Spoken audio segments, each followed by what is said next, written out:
Today I'm going to work with the ball. Okay, so this ball is usually you're supposed to have a 55 centimeter ball for somebody that's from 5'4" to 5'10", 65 centimeter ball from somebody that's 6'10", 5'10" and over, and a 45 millimeter ball for somebody that's 5'4" and under. This ball is probably a 65, or I made it into a 65 because I blew it up a lot. And it's nice and soft with not too much air, but I wanted it to be big. And why did I want it to be big? Now, only if you have good balance or a strong core do you want it to be big. Or you have strong, when I say strong core, that means thighs, hamstrings, belly, back. And that also means the muscles that are way down deep, which we don't talk about, the little muscles underneath in the pelvic floor and the rear, okay? So this ball is big, and most people get on the ball and they go like this. Okay, so let me show you from the side what that looks like. Does that look like what we do as we age?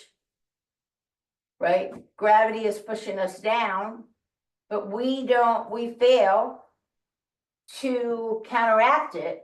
And to counteract it, we have to inhale.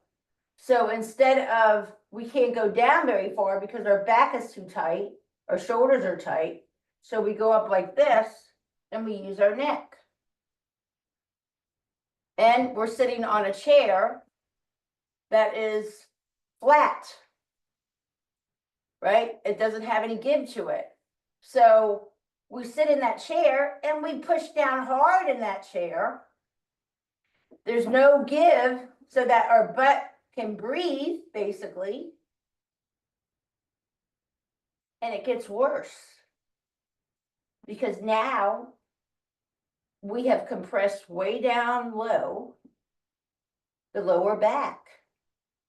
And then what happens? To counteract that, to breathe, we come up and we use the neck. And then once we use the neck, the shoulders hurt. So you're a big mess. So I'm going to teach you how to sit on a ball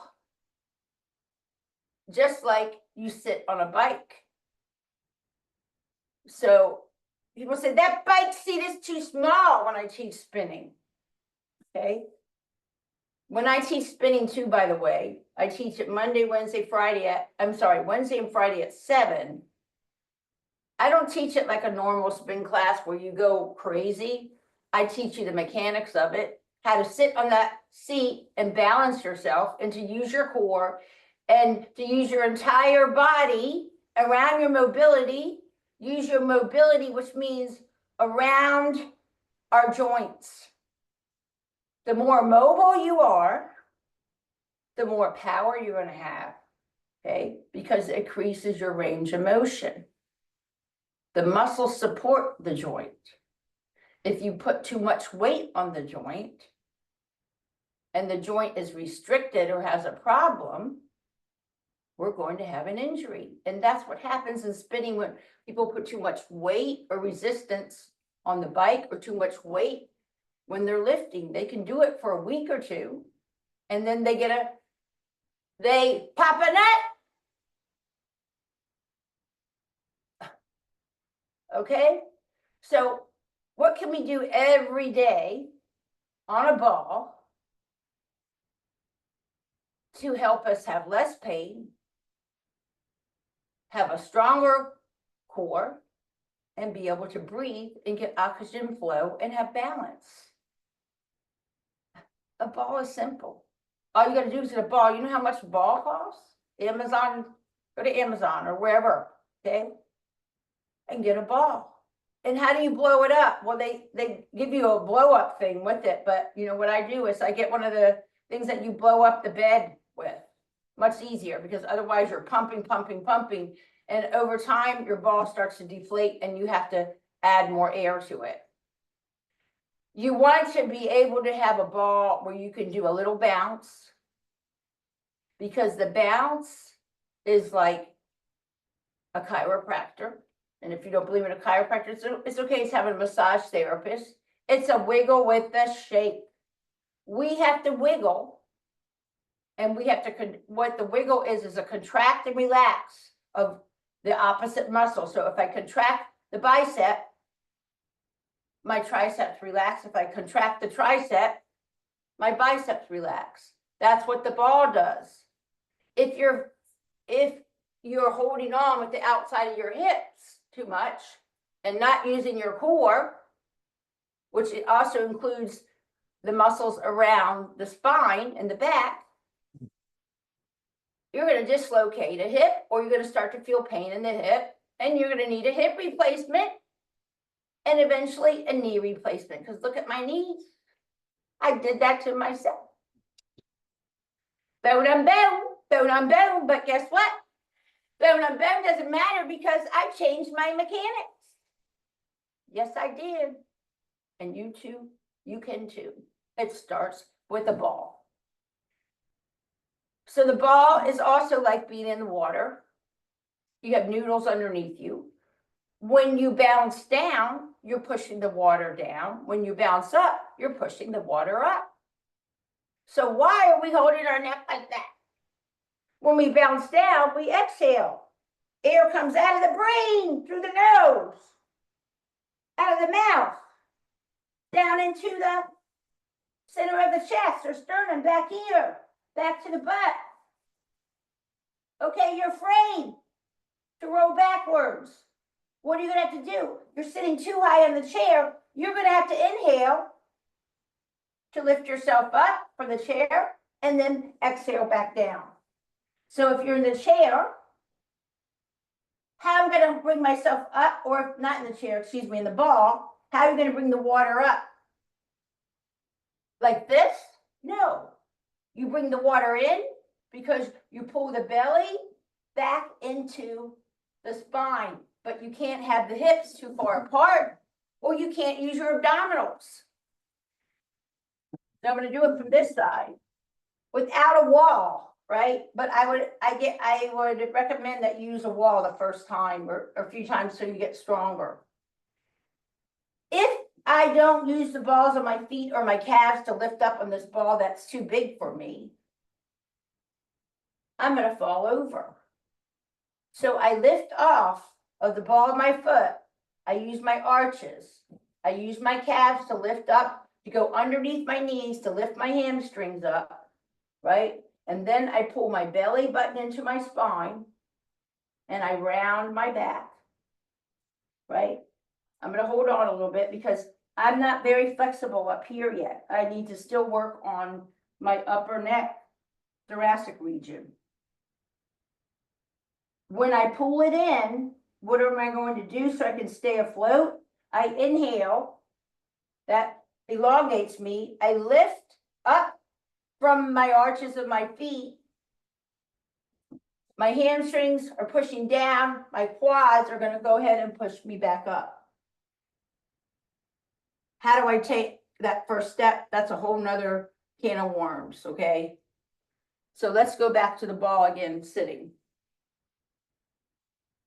It's a long description of how to sit on a ball. So let me make it shorter. Start bouncing on that ball. Exhaling, 2, 3, 4, 5, 6, 7, 8, and inhale, 2, 3, 4, 5, 6, 7, 8. Exhale, 2, 3, 4. Belly button comes into the spine, and inhale, 2, 3, 4, 5, 6, 7, 8. When we exhale, we're going to push our thighs down into our hamstrings, down into the ball. Push our heel of our hands into the ball, and inhale, 2, 3, 4, 5, 6, 7, 8. We're going to pull our belly back to our butt and push.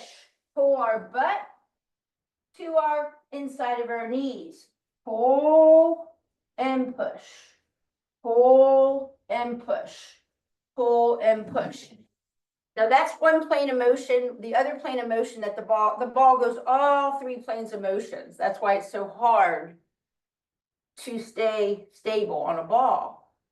So if your legs are too far out, sure, you can sit on the ball using your hips, and then they start hurting and your knees start hurting, your shoulders start hurting, or we can engage the core. Okay, there's a little muscle that goes around the spine in the front, a little muscle that goes around the spine in the back. Think of it as a ball, and that ball goes around that spine, giving you mobility around that spine. So when you're sitting, you're constantly going around that ball, and that air is going all the way up to your neck, all the way up to the top of your head, spinning like a top, and then back down again. And you're exhaling. So you want to keep the space between your chest, the top of your pelvis, and your hips open, free, long. If you push down on your shoulders, okay, you're stopping it, you're using your back. So everything that we do, we want to round, we want to inhale, we want to exhale, and we want everything to flow. Balance is crucial for the ball. All that means is that you've got to use your core and your air. Then you have to, if you can't imagine air, imagine that you're in a pool. Okay. You have a ball in the pool. You're sitting on that ball. When you push down on that ball, you're pushing the water down. When you inhale, you lift up. You're using your hamstrings. The water is going to push you up. So no matter whether you have a ball or not, you imagine that you have water beneath you and you're never going to fall if you imagine that. And the water is pushing you up.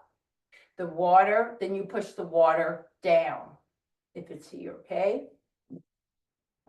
So let's translate that into standing. Again, we don't want to put it too far out into our hips. It's better to have the feet about shoulder width apart. We have a ball right here in the middle. We're going to move it around, and we're going to move it around our spine. Right? Small little circle. I haven't even gotten into the different range of motion on this yet, but you're just moving it. That's creating a different range of motion to 3 planes of motion, that ball. It also releases the joints because the joints are supposed to be in a circular motion. They're balls. As we move it around, we're going to let go of the back because the back has to push this ball forward and the ball has to push, the belly has to push the ball back here forward. 1, 2, 3. You inhale and exhale. Water is all surrounding us like a bubble. Water comes up, water comes down, just like gravity pushes us down. Why fight gravity and go like this? That's what we do to stand up. Nope.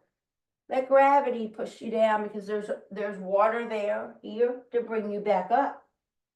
You've fallen and you get back up, or the chair that has the little thing that springs you back up. It springs you up, it springs you forward, and you feel straighter.